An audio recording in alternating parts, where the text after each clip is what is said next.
तमिलनाडु भाजपा अध्यक्ष अन्नामलाई ने अगले बीजेपी प्रदेश अध्यक्ष की दौड़ से हटने का ऐलान किया है, जिससे पार्टी की राजनीति रणनीति में बदलाव के संकेत मिल रहे हैं। ये बयान एआईएडीएमके नेता ईपीएस और अमित शाह की मुलाकात के बाद आया है, जिसने 2026 के विधानसभा चुनावों की गठबंधन की संभावनाओं को हवा दी है। तो क्या है पूरा मामला, आइए देखते हैं इस रिपोर्ट में। तमिलनाडु में भारतीय जनता पार्टी ने अपनी राजनीतिक रणनीति में बदलाव के संकेत दे दिए हैं।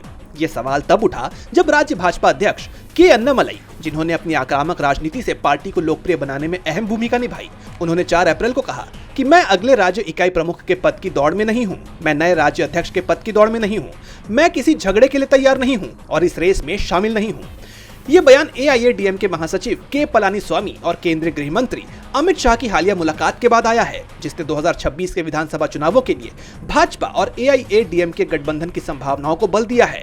पिछले महीने शाह और ईपीएस की बैठक ने गठबंधन के पुनरुद्धार की अटकलों को हवा दे दी थी। जानकारी के मुताबिक एआईएडीएमके ने अन्नामलाई को राज्य प्रमुख पद से हटाने को गठबंधन की शर्त बनाया था। 2021 में दोनों दल सहयोगी थे, जब भाजपा ने 4 सीटें जीती थी, लेकिन अन्नामलाई के जयललिता पर विवादास्पद टिप्पणी के बाद रिश्ते बिगड़ गए। एआईएडीएमके ने उन पर गठबंधन की भावना का अनादर करने का आरोप लगाया। 2024 के लोकसभा चुनाव में दोनों ने अलग अलग लड़ाई लड़ी और डीएमके गठबंधन ने सभी सीटें जीत ली। सीएम एम के स्टालिन 2026 के लिए तैयार हैं और ईपीएस ने डीएमके को एकमात्र दुश्मन करार देते हुए गठबंधन की इच्छा जताई है।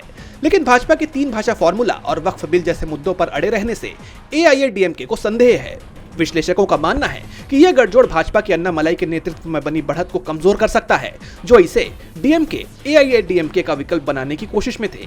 अब देखना होगा कि इस गठबंधन से एआईएडीएमके को कितना फायदा पहुंचता है। डीबी लाइव की रिपोर्ट।